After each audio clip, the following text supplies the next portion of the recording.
রমাদান মাসে একটা রাত আছে লাইলাতুল কদর। লাইলাতুল কদর 27 রমজানেই হবে জরুরি না। শেষ দশকের বিজোর রাতগুলোর যে কোনো রাতে লাইলাতুল কদর হতে পারে। হতে পারে 21-এর রাত, হতে পারে 23 বা 25 বা 27 বা 29। ইন্না আনজালনাহু ফি লাইলাতুল কদর, আল্লাহ পাক বলছেন নিঃসন্দেহে আমি কোরআনকে নাজিল করেছি লাইলাতুল কদরে। ওয়ামা আদরাকা মা লাইলাতুল কদর, হে নবী আপনি কি জানেন লাইলাতুল কদর কি জিনিস? লাইলাতুল কদরি খায়রুম মিন আলফি শাহর, এই রাতটা হচ্ছে হাজার মাসের চাইতে উত্তম। কোরআন নাজিল করার কারণে লাইলাতুল কদর হাজার মাসের চেয়ে উত্তম। এই লাইলাতুল কদরে আপনি ইবাদত করলে হাজার মাস ইবাদতের নেকি পাবেন ইনশাআল্লাহ। সুবহানাল্লাহ। তানাজ্জালুল মালায়েকাতু ওয়ার রূহ, এই রাতে মালায়েকা নাজিল হন, অবতীর্ণ হন, অবতরণ করেন এই পৃথিবীতে, এবং জিবরাইল আলাইহিস সালাম এই পৃথিবীতে আসেন, নেককার বান্দাদের জন্য দোয়া করতে থাকেন। সালামুন হিয়া হাত্তা মাতলাইল ফজর, সকাল পর্যন্ত এই রাতে শান্তি বিরাজ করে। এই রাতে জিবরাইল আলাইহিস সালাম ফেরেশতাদেরকে নিয়ে আসেন, প্রত্যেকটা কাজের ফয়সালা অর্থাৎ এক বছরের তাকদীর নতুন করে নবায়ন করা হয় লাইলাতুল কদরের রাতে। আল্লাহ পাক বলছেন এই কদরের রাতেই আমি কোরআন নাজিল করেছি। আর এই কোরআন যে মাসে নাজিল করা হয়েছে তার নাম কি? রমাদান মাস। তাহলে রমাদান মাসের সবচেয়ে গুরুত্বপূর্ণ বিষয়টা হচ্ছে আল কোরআন নাজিল হওয়া। এই তো কথা কি বুঝতে পারছেন? রমাদান মাসের সবচেয়ে গুরুত্বপূর্ণ ইভেন্টটা কি? আল কোরআন নাজিল হওয়া। যেই কোরআন নাজিল হওয়ার পরে আইয়ামে জাহেলিয়াতে আরবের যত নোংরা সংস্কৃতি ছিল সবকিছু ধুয়ে মুছে পরিষ্কার হয়ে গেছে, হয়নি? আইয়ামে জাহেলিয়াতে শিরক ছিল, আইয়ামে জাহেলিয়াতে সুদ ছিল, সুদ। আইয়ামে জাহেলিয়াতে মাদক দ্রব্যের প্রচলন ছিল, নারীর অবমাননা ছিল, মেয়েদেরকে জীবন্ত কবর দেওয়া হতো, জেনা ছিল, ব্যভিচার ছিল, ধর্ষণ ছিল, মেয়েদের অধিকার ছিল না, দাস প্রথা ছিল, জুলুম ছিল, অন্যায়, মারামারি, কাটাকাটি, রাহাজানি, যুদ্ধ বিগ্রহ, এগুলো আইয়ামে জাহিলিয়াতে পূর্ণ ছিল। এইরকম একটা জাহেলি সমাজকে মাত্র 23 বছরের ব্যবধানে আল্লাহ রাব্বুল আলামিন পরিবর্তন করে দিলেন। সুবহানাল্লাহ। কে পরিবর্তন করলেন? মুহাম্মদুর রাসূলুল্লাহ সাল্লাল্লাহু আলাইহি ওয়াসাল্লাম। কিসের মাধ্যমে পরিবর্তন করলেন? আল্লাহর ওহী, কোরআন এবং সুন্নাহর মাধ্যমে। কত বছরের ব্যবধানে? মাত্র 23 বছর। মাত্র 23 বছর। 23 বছর পরের মক্কায় গিয়ে আপনি দেখবেন কোনো সুদ নাই, কোনো শিরক নাই, কোনো মাদক নাই, কোনো নারীর অবমাননা নাই। সেখানে মেয়েদেরকে আর ধর্ষণ করা হচ্ছে না, সেখানে আর মাদক দ্রব্য মানুষ খাচ্ছে না, সেখানে ভাই ভাই হয়ে গেছে সবাই, একে অপরের সাথে কোনো মারামারি কাটাকাটি ভেদাভেদ নাই, সবাই একটা উম্মাহ হয়ে গেছে। তো এই যে 23 বছরে একটা নোংরা সমাজকে আলোকিত সমাজে পরিণত করা হলো কিসের মাধ্যমে? আল কোরআনের মাধ্যমে। আর সেই কোরআন নাজিল করা হয়েছে রমাদান মাসে। তাহলে এই রমাদান মাসে আমাদের সবচেয়ে বড় দায়িত্বটা কি? কোরআন কেন্দ্রিক জীবন গড়া, তাই নয় কি?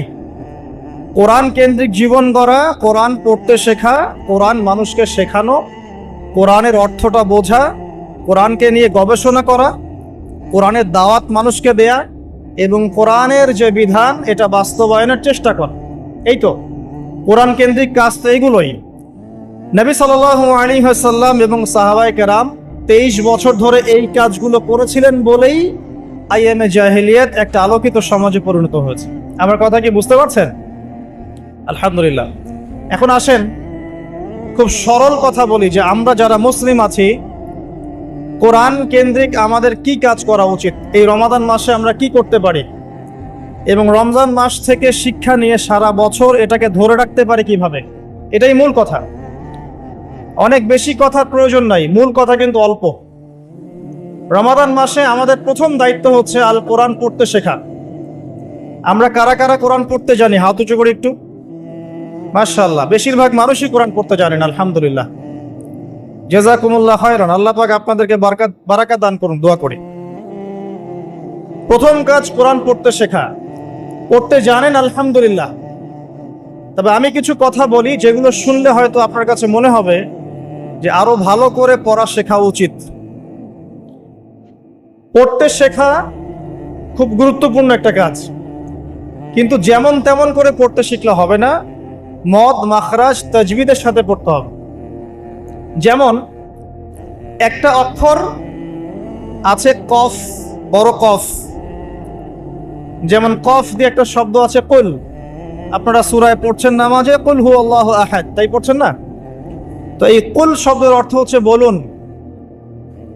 কিন্তু আপনি যদি কফ এর মাখরাজটা ভুল করেন এবং কফ না বলে আপনি ছোট কাফ পড়েন এবং কুল না পড়ে আপনি কুল পড়েন, বলেন যে কুল হু আল্লাহু আহাদ, তাহলে অর্থটা পরিবর্তন হবে। অর্থ দাঁড়াবে খাও আল্লাহ এক এবং অদ্বিতীয়। আমি কি বুঝাতে পারছি? শুধুমাত্র কফ এর উচ্চারণ সঠিকভাবে না করার কারণে আপনার অর্থ পরিবর্তন হয়ে গেছে, বলো এর জায়গায় খাও অর্থ চলে এসেছে। আপনি পড়ছেন আল্লাহু আকবার, আলহামদুলিল্লাহি রাব্বিল আলামিন, এই তো আপনি পড়ছেন আলহামদুলিল্লাহ। শব্দটা কি? আলহামদুলিল্লাহ। এই হা এর মাখরাজ কোথায়? হা এর মাখরাজ কোথায় বলেন একজন? কণ্ঠনালীর মাঝখান থেকে। এখান থেকে আপনি উচ্চারণ করছেন আলহামদুলিল্লাহি রাব্বিল আলামিন। অর্থ দাঁড়াচ্ছে সমস্ত প্রশংসা জগৎ সমূহের রব আল্লাহর জন্য। ঠিক আছে? কিন্তু আপনি এই হায়ে হত্তির জায়গায় যদি হায়ে হাওয়াস পড়েন, যার মাখরাজ অন্য জায়গা থেকে, আপনি পড়ছেন ফর এক্সাম্পল আলহামদুলিল্লাহি রাব্বিল আলামিন, যেমনটা অনেকেই পড়ে থাকে। কেমন আছেন? আলহামদুলিল্লাহ ভালো আছে, তাই না? কেমন আছেন? আলহামদুলিল্লাহ ভালো আছে। তো আলহামদুলিল্লাহ না বলে সে বলেছে আলহামদুলিল্লাহ। তো যে হায়ের উচ্চারণ পরিবর্তন হয়ে গেছে, এই কারণে অর্থ পরিবর্তন হয়ে দাঁড়াবে যে সমস্ত নিন্দা আল্লাহর জন্য, যিনি জগৎ সমূহের রব। আমার কথা কি বুঝতে পারছেন? শুধু হা এর মাখরাজ ভুল হওয়ার কারণে এই সমস্যা হয়।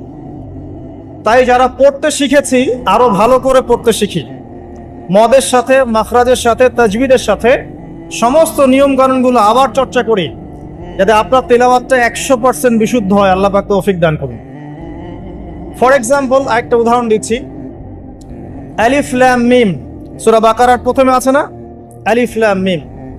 এই আলিফ লাম মিমের অর্থ আছে, কিন্তু আল্লাহ ছাড়া এই অর্থ কেউ জানেন না। এর অর্থ আমরা করতে পারবো না, কিন্তু অর্থ আছে। যালিকাল কিতাব লা রাইবা ফিহ, এটা এমন একটা কিতাব যে কিতাবের মধ্যে কোনো সন্দেহ নাই, কোনো সন্দেহ নাই। এই যে নাই এর অর্থটা হচ্ছে লা, মানে নাই। লা রাইবা, কোনো সন্দেহ নাই। রাইব মানে সন্দেহ, লা মানে না। লা রাইবা, কোনো সন্দেহ নাই, ফিহি এর মধ্যে, মানে এই কিতাবের মধ্যে। এখানে লায়ের উপর কি মদ আছে? লায়ের উপরে কি মদ আছে না? লাকে টানতে হবে না? কি বলে? লাকে টানতে হবে না? লাকে টানতে হবে। লা রাইবা ফি, লাকে টানতে হবে। এই যে বলি আমরা লা ইলাহা, লাই টান নাই? লা ইলাহা, লাই টান আছে না? আছে। ইল্লাল্লাহ, কোনো ইলাহ নেই আল্লাহ ছাড়া। তো এই যে আপনি পড়ছেন লা রাইবা ফি, ঠিক আছে, কিন্তু আপনি যদি মদটাকে ভুল করেন এবং আপনি পড়েন যালিকাল কিতাব লা রাইবা ফি, লায়ে কি করেন নাই? মদ করেন নাই, লাই আপনি টানেন নাই, কিন্তু পড়েছেন যালিকাল কিতাব লা রাইবা ফি। অর্থ কি হবে? অর্থ হবে এটা এমন একটা কিতাব যে কিতাবে অবশ্যই সন্দেহ আছে। আমি মনে হয় বুঝাতে পারছি না। তখন অর্থ দাঁড়াবে এমন যে এটা এমন একটা কিতাব যেই কিতাবে অবশ্যই সন্দেহ আছে। যদি আপনি লায়ে টান না দেন তাহলে অর্থ পরিবর্তন।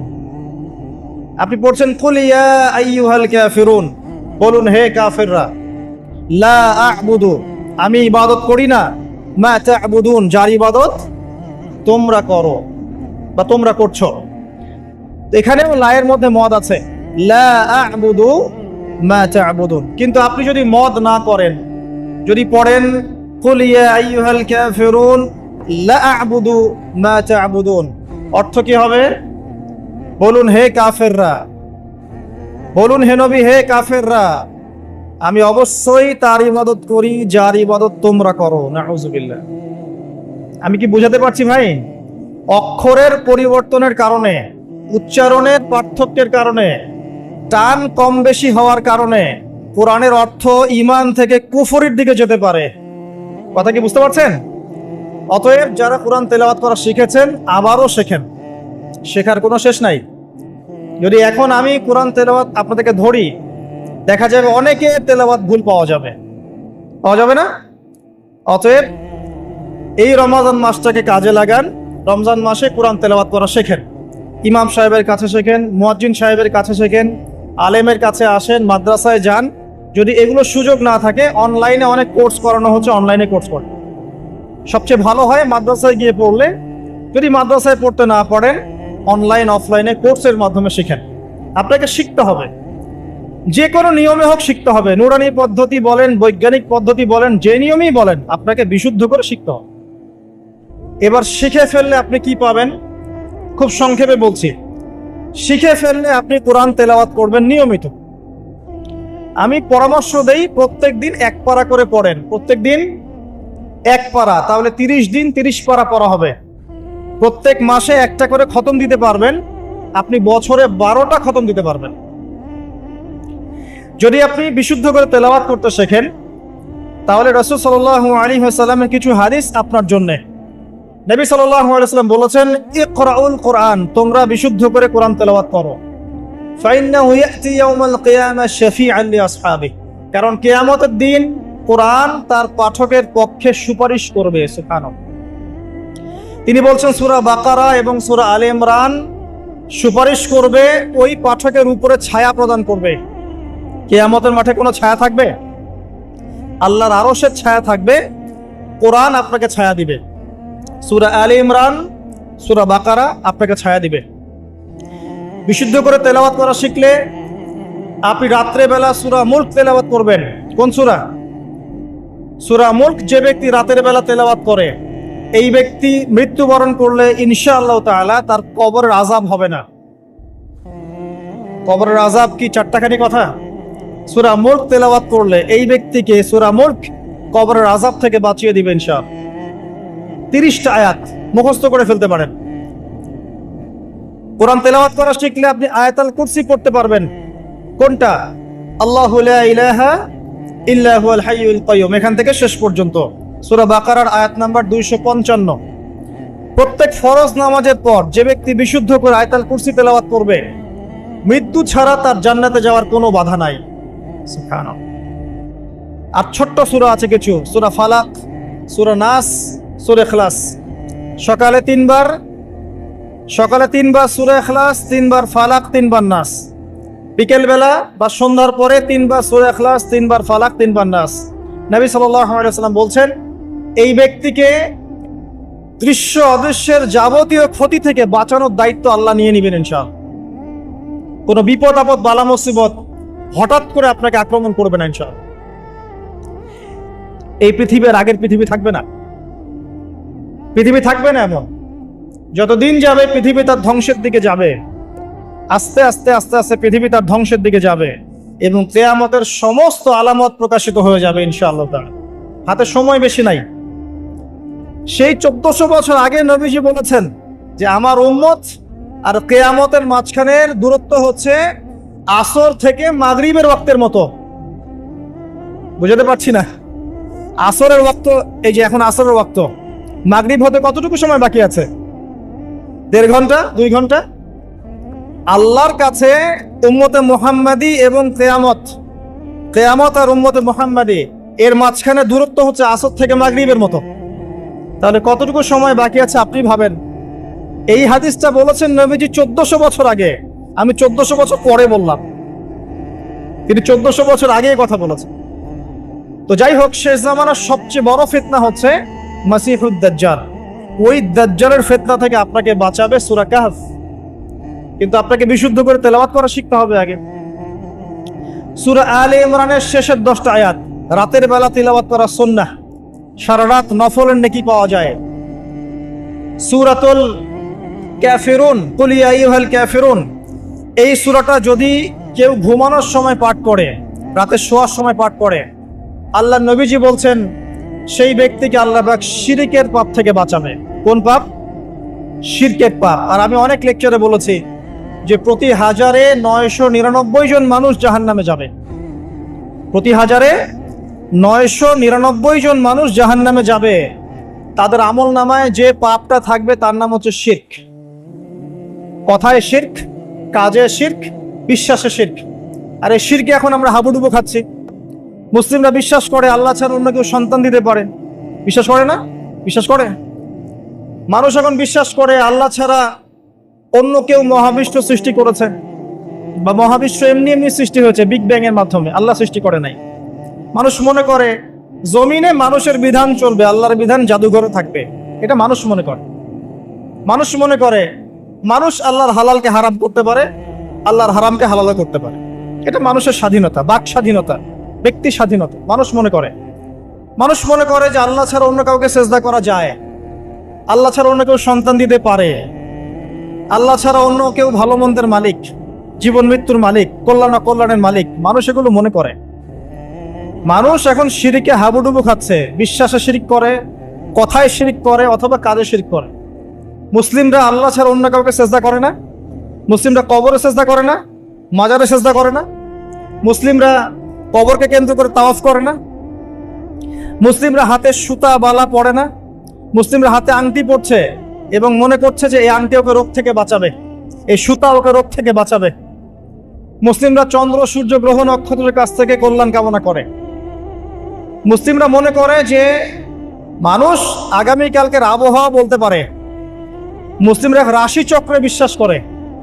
মুসলিমরা টিয়া পাখির কথাই বিশ্বাস করে।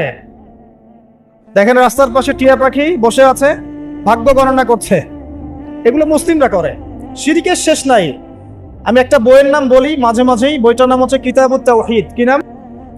কিতাবুত তাওহীদ। এই বইটা বাসায় কিনেন, দেখবেন শিরক কত প্রকার, কি কি সবকিছু লেখা আছে, এবং কত ভাবে আমরা শিরক করি এটা লেখা আছে এখানে। বাঁচবেন কিভাবে সেটাও লেখা আছে। যাই হোক, সূরাতুল কাফিরুন যে ব্যক্তি শোয়ার সময় পড়বে, আল্লাহ পাক তাকে শিরকের পাপ থেকে বাঁচিয়ে রাখবেন ইনশাআল্লাহ। আল্লাহ পাক শিরকের একটা গোপন পাপ আছে, গোপন শিরক, রিয়া, মানুষকে দেখানোর জন্য আমল করা, লোক দেখানো আমল। এটা থেকেও আল্লাহ পাক বাঁচাবে সেই ব্যক্তিকে, যে ব্যক্তি সূরা কাফিরুন রাতের বেলা তেলাওয়াত করবে ঘুমানোর সময় ইনশাআল্লাহ তাআলা। আর অনেক সূরা আছে। কারো যদি চোখ লাগা, বদনজর, জিন ঘটিত কোনো সমস্যা হয়, সূরা জিনের প্রথম 10টা আয়াত পরে দম করে ফু দিবেন, দেখবেন ইনশাআল্লাহ রোগী ভালো হয়ে গেছে ইনশাআল্লাহ। কারো যে কোনো অসুস্থতা থাকলে চিকিৎসা করবেন, ওষুধপত্র খাবেন, সব ঠিক আছে। তার আগে সূরা ফাতিহা পড়বেন। সূরা ফাতিহা পড়ে নিজের গায়ে দম করবেন, পানিতে দম করে খাবেন, দেখবেন সূরা ফাতিহার মধ্যে শিফা আছে। সূরা ফাতিহার মধ্যে শিফা আছে। এই সূরা আরেকটা নাম হচ্ছে আয়াতুশ শিফা। এই সূরার মধ্যে শিফা আছে, আরোগ্য আছে। আর অনেক আয়াত আছে, এগুলো বলতে গেলে সময় শেষ হয়ে যাবে। প্রথম যে কাজ আমাদের, সেটা হলো আল কোরআনকে বিশুদ্ধ করে পড়তে শেখা। আমার কথা কি বুঝতে পারছেন? যারা পড়া শিখেছেন আবার পড়া শিখেন। কারণ কি, আমি বললাম আপনার অক্ষরের পার্থক্যের কারণে, মদ মাখরাজের পার্থক্যের কারণে, তাজবিদের নিয়মের ভুল ত্রুটির কারণে অর্থ পরিবর্তন হয়ে যেতে পারে। তখন সারাটা জীবন আপনি ভুল পড়ে যাবেন। আর আমি এটা আপনাকে হলফ করে বলতে পারি যে আপনি কোরআন যতটুকু তেলাওয়াত করছেন এবং নামাজে যে আরবিগুলো পড়ছেন, এগুলোর মধ্যে অনেক ভুল ভ্রান্তি আছে, আপনি জানেন না। যদি আপনি কোনো আলেমের কাছে যান, তাকে শোনান, তিনি আপনার ভুল ধরাতে পারবেন। অতএব আবার বিশুদ্ধ করে পড়া শেখেন, আল্লাহ পাক তৌফিক দান করুন। নবীজি বলেছেন সাল্লাল্লাহু আলাইহি ওয়াসাল্লাম, মান ক্বারাআ হারফাম মিন কিতাবিল্লাহি ফালাহু হাসানা।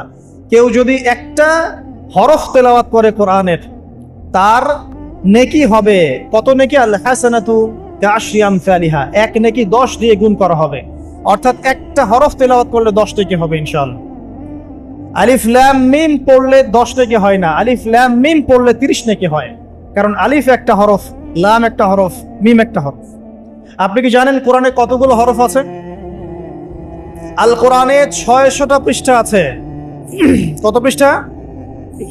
একটা হাফেজি কোরআনে 600 পৃষ্ঠা থাকে, প্রত্যেক 20 পৃষ্ঠায় একটা করে পারা শেষ হয়, প্রত্যেকটা পৃষ্ঠার মধ্যে 15টা করে লাইন থাকে। কয়টা লাইন থাকে?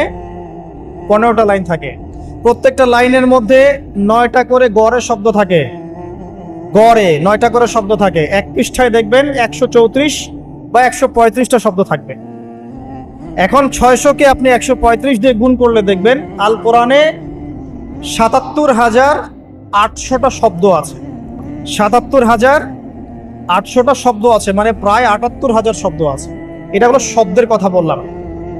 এই শব্দগুলো সব নতুন শব্দ নয়, এগুলো বের হয়েছে মাত্র 4 থেকে 4,500 শব্দ থেকে, মাত্র 4 থেকে 4,500 শব্দ থেকে। এই শব্দগুলো আবার 3 ভাগে ভাগ করা যায়। এক ভাগ হচ্ছে নাউন্স।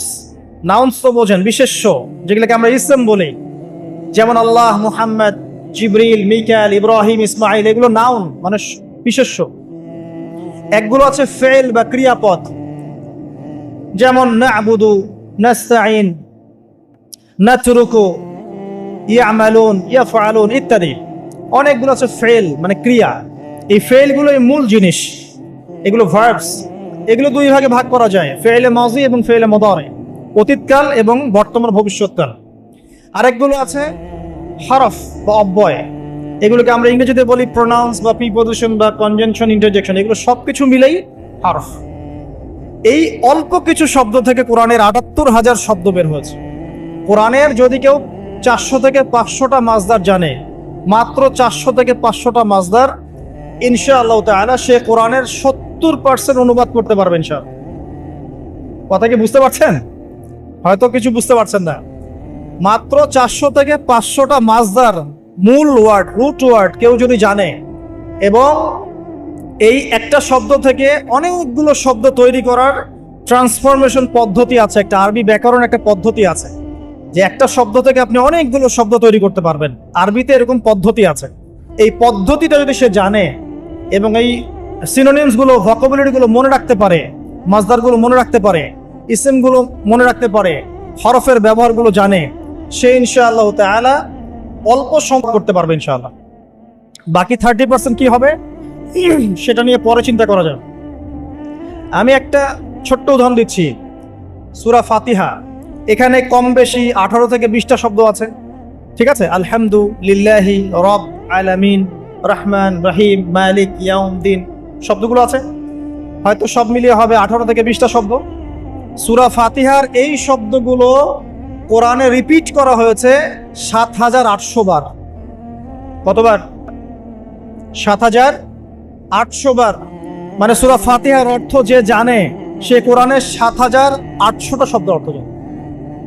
আল্লাহ পাক এই জন্যই বলেছেন, ওয়ালাকাদ ইয়াসসারনাল কুরআনা লিযিকরি ফাহাল মিন মুদ্দাকির। আমি কোরআনকে বোঝার জন্য সহজ করে দিয়েছি, উপদেশ গ্রহণের জন্য সহজ করে দিয়েছি। ফাহাল মিন মুদ্দাকির, কেউ কি আছো উপদেশ গ্রহণকারী? কোরআন বোঝা সহজ। হাদিস শাস্ত্র কঠিন, হাদিস শাস্ত্রের মধ্যে অনেক কঠিন শব্দ থাকে, অনেক উঁচু স্তরের ব্যাকরণ থাকে। কোরআন সত্যি বোঝা সহজ, শুধু প্রয়োজন আপনার পরিশ্রম, আপনার লেগে থাকা, আপনার দোয়া, আপনার অধ্যবসায় এবং আলেম ওলামার কাছে যাওয়া আসা করা এবং ধারাবাহিকতা বজায় রাখা। ইনশাআল্লাহ 2টা বছর সময় দেন, দেখবেন ইনশাআল্লাহ তাআলা আপনি আল কোরআনের মিনিমাম 60 থেকে 70% বুঝতে পারছেন। আমি কিন্তু বলছি না যে আপনি মুফতি হয়ে যাবেন, মুহাদ্দিস হয়ে যাবেন, মুফাসসির হয়ে যাবেন, এটা বলছি না। কিন্তু আপনি কেউ কোরআন তেলাওয়াত করলে আপনি তার অর্থটা বুঝতে পারবেন। আসুন কোরআনকে সময় দিন। রমাদান মাসে প্রথমে তেলাওয়াত করা শিখুন, প্রত্যেক হরফে 10টা করে নেকি পাবেন। এই যে বললাম 78,000 শব্দ, তাহলে অক্ষর কত লাখ আছে আপনি চিন্তা করেন। এখন বিশুদ্ধ করে তেলাওয়াত করা শিখলে যদি আপনি রমাদান মাসে 1 খতম দেন কোরআন, এমনিই তো খতম দিলে আপনার প্রত্যেক হরফে 10 নেকি হবে, আর রমাদান মাসে খতম দিলে 70 থেকে 700 গুণ বাড়িয়ে দেওয়া হবে। তাহলে একটা খতম দিলে আপনার আমল নামায় কত কোটি নেকি লেখা হবে, এটা আপনি চিন্তা করেন। তাই রমাজানে যারা কোরআনকে সময় দিতে পারেনি এখনো, আমি বলবো তাদের চেয়ে হতভাগা আর কেউ নাই। তাদের চেয়ে হতভাগা মানুষ এই পৃথিবীতে কেউ নাই। আর তার জন্য আফসোস, যে ব্যক্তির বয়স হয়ে গেছে, বার্ধক্যে চলে গেছে, কিন্তু কোরআন বিশুদ্ধ করে তেলাওয়াত করার সৌভাগ্য হয়ে ওঠে নাই। আল্লাহ পাক আমাদের সবাইকে কোরআন তেলাওয়াত করার তৌফিক দান করুন, আমিন। প্রত্যেক মাসে একটা করে খতম দেওয়ার তৌফিক দান করুন, প্রত্যেক দিন এক পারা করে পড়ার তৌফিক দান করুন, এবং কোরআন অর্থ বোঝার তৌফিক দান করুন, আমিন। কোরআন তিলাওয়াত করা শেখার পরে কি করবেন? কিছু অংশ হিফজ করবেন, কিছু অংশ মুখস্থ করবেন। যারা পুরো মুখস্থ করে তাদেরকে আমরা বলি হাফেজে কোরআন, তাই তো? আমরা যারা হাফেজ হতে পারি নাই, আমাদের বাচ্চা থেকে হাফেজ বানানো যায় না? আমার ছেলে, আমার মেয়ে, আপনার ছেলে, আপনার মেয়ে হাফেজ হতে পারে না? আর আমরা সারা জীবনে কত শত বই মুখস্থ করেছি। কেমিস্ট্রির ওই যে পর্যায় সারণী আপনার মুখস্থ, ফিজিক্সের সূত্রগুলো মুখস্থ, এই যে হায়ার ম্যাথের কঠিন কঠিন সূত্র মুখস্থ, ইকোনমিক্স মুখস্থ। আপনার বিসিএস কোচিং করছেন, আপনি কোন সাহিত্য কে লিখেছে, কোন কবিতা কে লিখেছে, কোন কবির জন্ম কবে, মৃত্যু কবে, সব মুখস্থ, তাই না? আমরাও তো পড়েছি এগুলা। তো এগুলো মুখস্থ করায় না? কত গল্প, প্যারাগ্রাফ রচনা আপনি মুখস্থ করেছেন। কোরআন 600 পৃষ্ঠার একটা কিতাব, আপনি মুখস্থ করতে পারবেন না, এটা কিন্তু বিশ্বাসযোগ্য কথা নয়। বরং পৃথিবীর কোনো বই মানুষ হুবাহু বলতে পারে না কোরআন ছাড়া। বেদ মানুষ কি মুখস্থ বলতে পারে? বাইবেল মানুষ মুখস্থ বলতে পারে? জাবুর, ইনজিল মানুষ মুখস্থ বলতে পারে? কোরআন ছাড়া কোনো কিতাবই মানুষ মুখস্থ বলতে পারে না। কিন্তু কোরআন, আজকে যদি কোরআন পৃথিবী থেকে মুছে ফেলা হয়, মানে পৃথিবী থেকে সমস্ত কোরআনের কপি যদি আজকে মুছে ফেলা হয়, কালকে দেখবেন আগামীকাল কোরআনের হাফেজরা কোরআন আবার লিখে ফেলবে ইনশাআল্লাহ। এটাই কোরআন। ইন্না নাহনু নাযালনা যিকরা ওয়া ইন্না লাহু লাহাফিজুন। আমি এই কোরআন, এই জিকির নাজিল করেছি, আর আমি আল্লাহ এর হেফাজত করব। আল্লাহ পাক দায়িত্ব নিয়েছে। অতএব আমরা হাফেজ হওয়ার চেষ্টা করি। এখন কথা হচ্ছে, আমরা সবাই তো 30 পারা হাফেজ হতে পারবো না, তাই তো? তাহলে আমি কিছু ইম্পর্টেন্ট সূরা বলছি, কিছু ইম্পর্টেন্ট সূরা, ইম্পর্টেন্ট আয়াত, এগুলো সবাই মুখস্থ করবেন, পারবেন?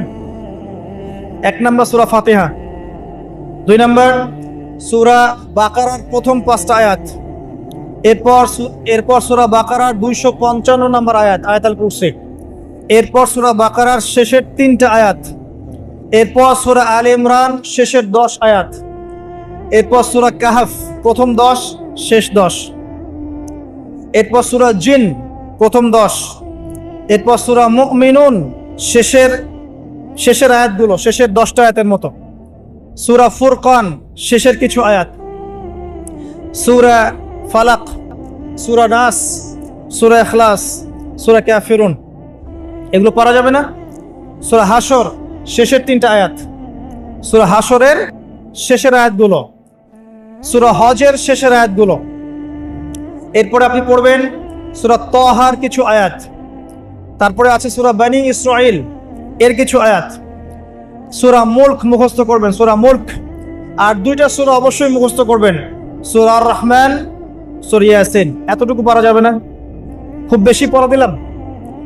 আচ্ছা, এই রমজানে না পারি, এই রমজান থেকে আগামী রমজান আসা পর্যন্ত পড়া যাবে না? পড়া যাবে ইনশাআল্লাহ তাআলা।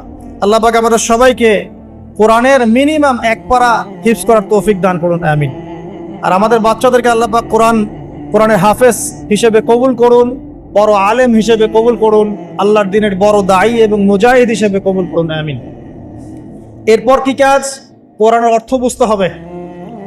বারবার একটা কথা বলি যে কোরআন তেলাওয়াত করলে প্রত্যেক হরফে 10 নেকি হবেই, অথবা 70 নেকি হবে, অথবা 700 নেকি হবে। কিন্তু অর্থ না বুঝলে কোরআনের মৌলিক হকটা আদায় হবে না। কিভাবে? যেমন আমি যদি বলি ওয়ালা তাকরাবুজ জিনা, কতজন এর অর্থ বুঝেছেন? হাত তোলেন দেখি। এই কয়েকজন অর্থ বুঝেছেন, বাকিরা বোঝেন নাই। যারা বোঝেন নাই তাদেরকে যদি আমি এখন বলে দেই যে ভাই বা চাচা, ওয়ালা তাকরাবুজ জিনা এর অর্থ হচ্ছে জেনার ধার কাছেও যেও না, এবার কি সে অর্থ বুঝতে পারে নাই? এখন এই যে সে অর্থটা বুঝতে পারলো, সে কি এই আয়াত থেকে হেদায়েতটা পেয়েছে না? জেনার কাছে যাওয়া যাবে না শিক্ষাটা পেয়েছে না? যদি অর্থটা না বুঝতো, সে কি শিক্ষা পেত না?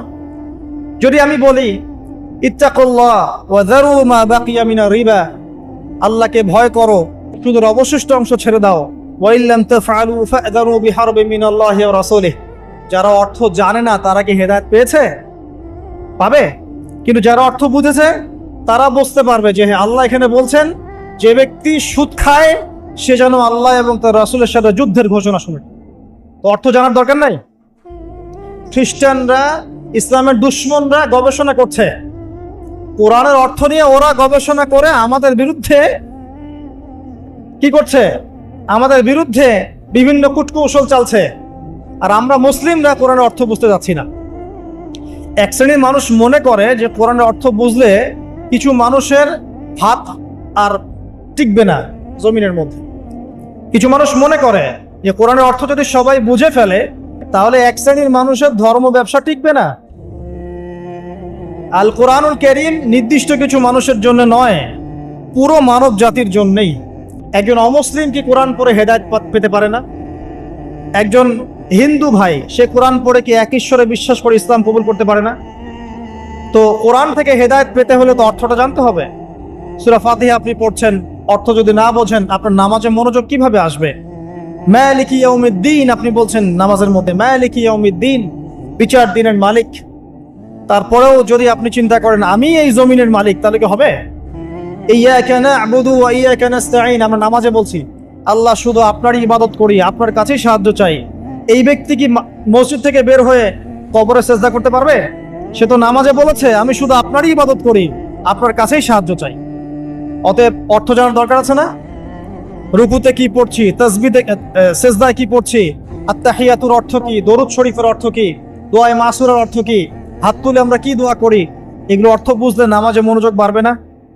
কোরআন তেলাওয়াত করতে করতে অর্থ বুঝতে থাকলে আপনি কোরআনকে ফিল করতে পারবেন না, ভিতরে ঢুকতে পারবেন না।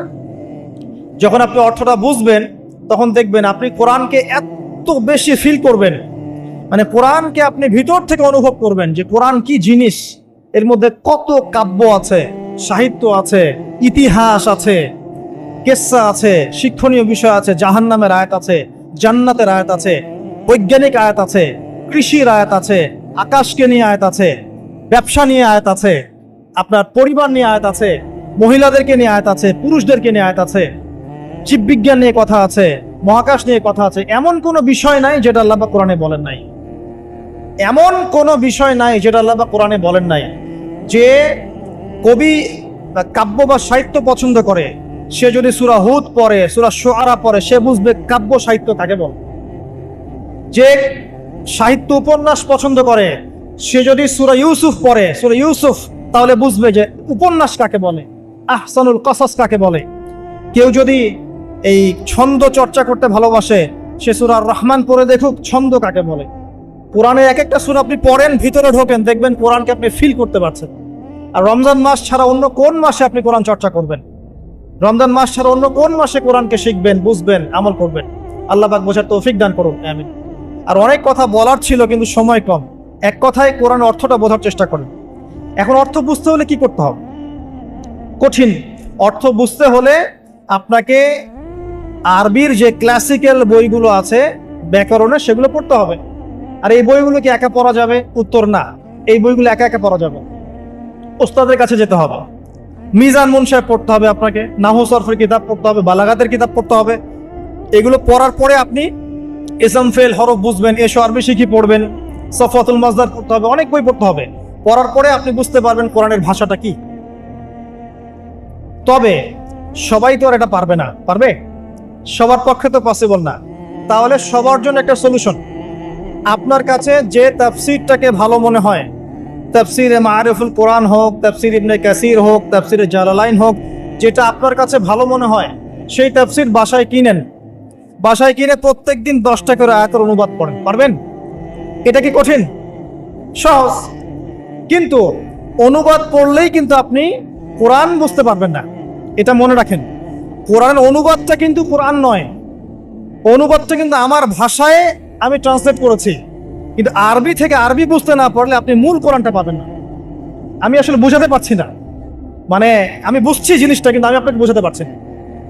আরবি এই যে আপনার মনে করেন ওয়াদ্দুহা ওয়াল লাইলি ইযা সাজা মা ওয়াদ্দাআকা রাব্বুকা ওয়া মা ক্বালা ওয়ালাল আখিরাতু খায়রুল লাকা মিনাল উলা ওয়ালা সাওফা ইউতিকা রাব্বুকা ফাতারদা আলাম ইয়াজিদকা ইয়াতীমান ফাআওয়া ওয়া ওয়াজাদাকা দাল্লান ফাহাদা ওয়া ওয়াজাদাকা আইলান ফাআগনা ফাআম্মাল ইয়াতীম ফালা তাকহার ওয়া আম্মাস সাইলা ফালা তানহার। ওয়া আম্মা বিনি'মাতি রাব্বিকা ফাহাদ্দিস। এই যে আমি একটা সূরা তেলাওয়াত করলাম, আমি আরবি থেকে আরবি বুঝতে পেরেছি, আমি আরবি থেকে আরবি বুঝতে পারছি এটার, কিন্তু এর অর্থটা পড়লে আপনি আরবির ভিতরে ঢুকতে পারবেন।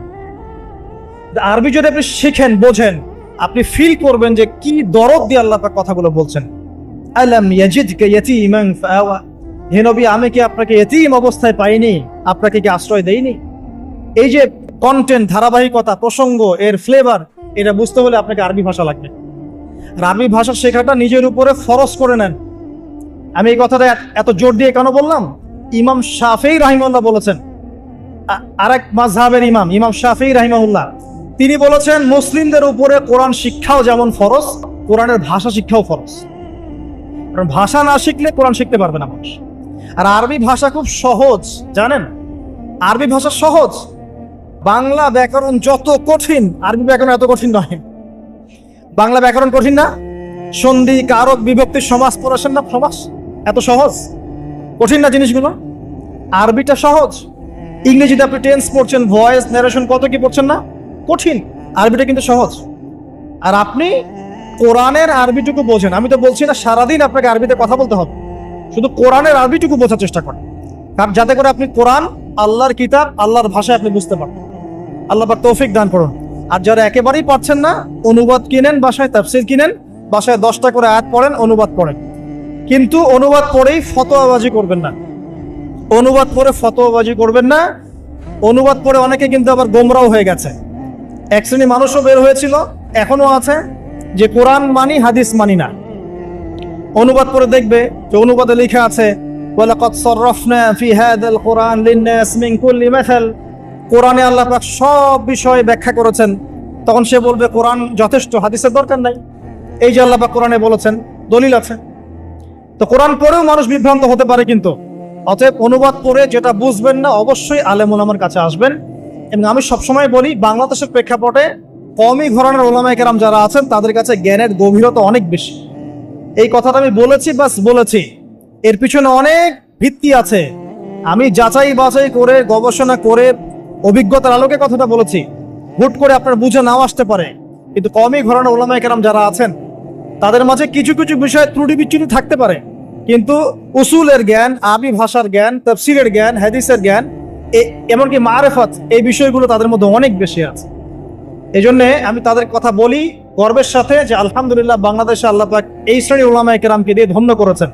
তাদের কাছে যান, তাদের কাছে গিয়ে পড়াশোনা শেখেন, সোহবতে যান, যেটা বুঝবেন না আপনি জিজ্ঞাসা করেন, নিজে ফতোয়া দেওয়ার চেষ্টা করবেন। আল্লাহ পাক বোঝার তৌফিক দান করুন, আমিন। আমি শেষ করছি আর 10 মিনিটের মধ্যে ইনশাআল্লাহ।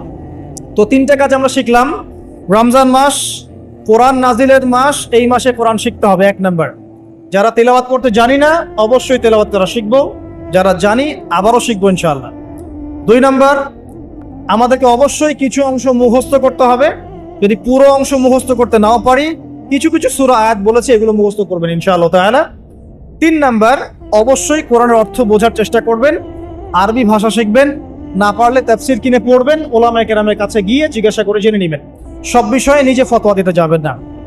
4 নাম্বার, রমজান মাস শুধু কোরআন শিক্ষা এবং বোঝার মাস নয়, মানুষকে শেখানোরও মাস। যারা কোরআন আমরা জানি, বুঝি, অন্যকে শেখাতে হবে। মসজিদ ভিত্তিক কোরআন শেখানোর ক্লাস চালু করতে হবে, মাদ্রাসা ভিত্তিক চালু করতে হবে, অনলাইনে চালু করতে হবে, অফলাইনে চালু করতে হবে। এবং রমজানের এই শিক্ষাটাকে সারা বছর ধরে রাখতে হবে। সারা বছর কোরআনের কোর্সগুলো যেন চালু থাকে, মসজিদে, মাদ্রাসায়, আমাদের এলাকা ভিত্তিক বা অনলাইনে, অফলাইনে কোরআনের কোর্স যেন চালু থাকে। তাহলে কি হবে, সারাটা জীবন, সারাটা বছর কোরআন কেন্দ্রিক সময় কাটাতে পারবো ইনশাআল্লাহ তাআলা। আপনি বিশ্বাস করেন, কোরআন আপনার সবচেয়ে সেরা বন্ধু হবে ইনশাআল্লাহ।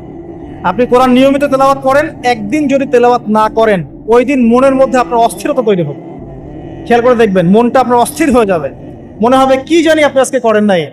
কোরআন আপনার মনের দরজায় এসে কোরআন আরবে, আজকে আমাকে পড়ো নাই, আজকে আমাকে পড়ো নাই। এমনও মানুষ আছে, আমার পরিবারের মধ্যেও আছে আলহামদুলিল্লাহ, যে কোরআন পড়তে বসলে একাধারে 3, 4, 5, 6 পারা পড়ে শেষ করে ফেলবে। এমন আছে। আজকে কয় পারা পড়েছো? আজকে 4 পারা পড়া শেষ, আলহামদুলিল্লাহ। যারা পড়ার ভিতরে ঢুকে যায়, পড়ার ভিতরে ঢুকে গেছে, অর্থ বুঝছে, দেখবেন তার খাওয়ার ঠিক নাই, ঘুমের ঠিক নাই, তার পেশাব পায়খানাও ঠিক নেই, সে পড়ছে আর পড়ছে, দেখবেন এই মহব্বত তৈরি হবে তখন যখন আপনি কোরআনটা বুঝবেন, সময় দিবেন। আমরা নিয়াত করি আল্লাহ পাক আমাদের সবাইকে প্রত্যেকদিন কোরআনকে সময় দেওয়ার তৌফিক দান করুন, আমিন। এবং কোরআন তেলাওয়াত করলে যে নেকি হবে, আল্লাহ পাক আপনার প্রতি রহম করবেন, বরকত দিবেন, আপনার জন্য পরকালে কোরআন সুপারিশ করবে। শুধু তাই না, আপনি শারীরিক মানসিকভাবে সুস্থ থাকবেন। কোরআন ওয়া নুনাজ্জিলু মিনাল কোরআন মা হুয়া শিফাউন ওয়া রাহমা, কোরআনের মধ্যে আল্লাহ পাক শিফা এবং রহমত নাজিল করেছেন। কোরআনের শিফা আছে, শিফা আরোগ্য আছে। যারা বেশি বেশি কোরআন তেলাওয়াত করে তারা কম অসুস্থ হয়। এবং আরেকটা কথা বলি, এখন আমাদের দুনিয়ার অনেক চাপ না, মাথা অনেক প্রেশার নিতে হয় না, পারিবারিক চাপ, অফিসের চাপ, ব্যবসার চাপ নিতে হয় না। যে যত বেশি কোরআন তেলাওয়াত করে তার মাথার চাপ নেওয়ার ক্ষমতা তত বেশি হয়। উসমান রাদিয়াল্লাহু আনহুর বাড়ি ঘেরাও করে রেখেছে এক শ্রেণীর মানুষ, যারা তাকে হত্যা করতে চাচ্ছে। তারাও নাকি মুসলিম। তিনি জানেন যে এখন তারা এসে তাকে হত্যা করবে। শেষ সময় হলে আপনি কি করতেন? কিছু একটা তো করতেন, পালানোর চেষ্টা করতেন, অথবা ওসিয়ত করতেন, বা কিছু একটা করতেন, বা ওদেরকে প্রতিহত করার চেষ্টা করতেন। উসমান রাদিয়াল্লাহু আনহু কোরআন খুলে তেলাওয়াত করতে শুরু করলেন। তেলাওয়াত করতে করতে করতে করতে এই এক পারা কি দেড় পারা এই কাছাকাছি এসেছেন, তখন ওরা পিছন থেকে তার দাড়িটা ধরে গলার মধ্যে ছুরি চালিয়ে দিয়েছে। উসমান রাদিয়াল্লাহু আনহু যিন্নুরাইন, দুইজন মেয়ের, রাসূল সাল্লাল্লাহু আলাইহি ওয়াসাল্লামের দুই মেয়ের জামাই, জান্নাতের সার্টিফিকেট প্রাপ্ত মানুষ, তাকে মানুষ জবাই করে হত্যা করেছে। তাকে মানুষ জবাই করে হত্যা করেছে। তার গলার থেকে এই রক্তের ফিনকি গিয়ে কোরআনের উপর গিয়ে পড়লো। শেষ আমল ছিল তার কোরআন তেলাওয়াত। মানুষ যখন কোরআনের মধ্যে ডুবে যায় তখন এখানেই শান্তি পায়। আর এখন আমরা শান্তি খুঁজছি মিউজিকের মধ্যে, তাই না? পর্নোগ্রাফির মধ্যে, সিরিয়াল দেখতে, ইউটিউবিং করতে, ফেসবুকিং করতে, আড্ডাবাজি করতে, ক্যারাম খেলতে, জুয়া খেলতে, এগুলো তো শান্তি খুঁজে, এগুলো শান্তি দেয় না।